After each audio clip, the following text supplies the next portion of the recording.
100 ऊंट। चलो कहानी शुरू करते हैं। अजय राजस्थान के किसी शहर में रहता था। वह ग्रेजुएट था और एक प्राइवेट कंपनी में जॉब करता था, पर वो अपनी जिंदगी से खुश नहीं था। हर समय वो किसी न किसी समस्या से परेशान रहता था और उसी के बारे में सोचता रहता था। एक बार अजय के शहर से कुछ दूरी पर एक फकीर बाबा का काफिला रुका हुआ था।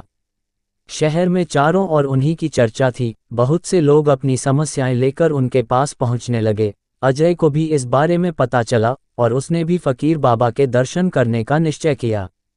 छुट्टी के दिन सुबह सुबह ही अजय उनके काफिले तक पहुंचा।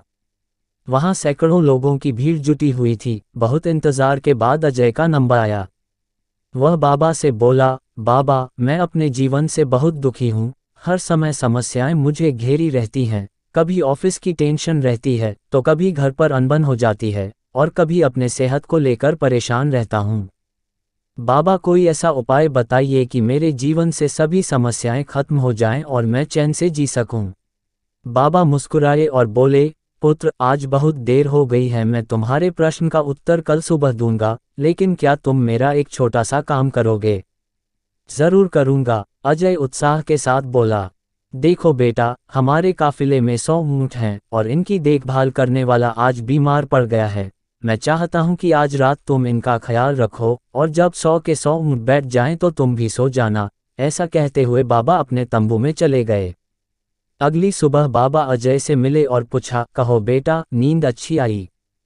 कहाँ बाबा, मैं तो एक पल भी नहीं सो पाया। मैंने बहुत कोशिश की पर मैं सभी ऊंटों को नहीं बैठा पाया। कोई न कोई ऊंट खड़ा हो ही जाता।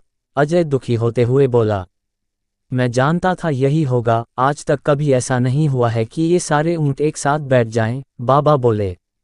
अजय नाराजगी के स्वर में बोला, तो फिर आपने मुझे ऐसा करने को क्यों कहा?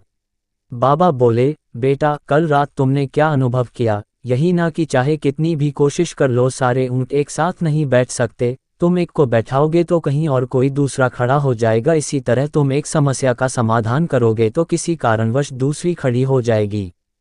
पुत्र, जब तक जीवन है ये समस्याएं तो बनी ही रहती हैं, कभी कम तो कभी ज़्यादा।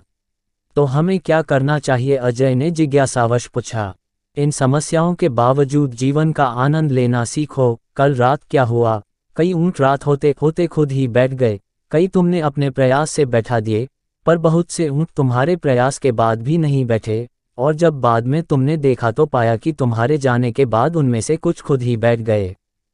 कुछ समझे समस्याएं भी ऐसी ही होती हैं। कुछ तो अपने आप ही खत्म हो जाती हैं, कुछ को तुम अपने प्रयास से हल कर लेते हो और कुछ तुम्हारे बहुत कोशिश करने पर भी हल नहीं होती। ऐसी समस्याओं को समय पर छोड़ दो, उचित समय पर वे खुद ही खत्म हो जाती हैं। और जैसा कि मैंने पहले कहा, जीवन है तो कुछ समस्याएं रहेंगी ही रहेंगी, पर इसका ये मतलब नहीं कि तुम दिन रात उन्हीं के बारे में सोचते रहो। ऐसा होता तो ऊंटों की देखभाल करने वाला कभी सो नहीं पाता। समस्याओं को एक तरफ रखो और जीवन का आनंद लो, चैन की नींद सो। जब उनका समय आएगा वो खुद ही हल हो जाएंगी। पुत्र, ईश्वर के दिए हुए आशीर्वाद के लिए उसे धन्यवाद करना सीखो। पीड़ाएं खुद ही कम हो जाएंगी। फकीर बाबा ने अपनी बात पूरी की।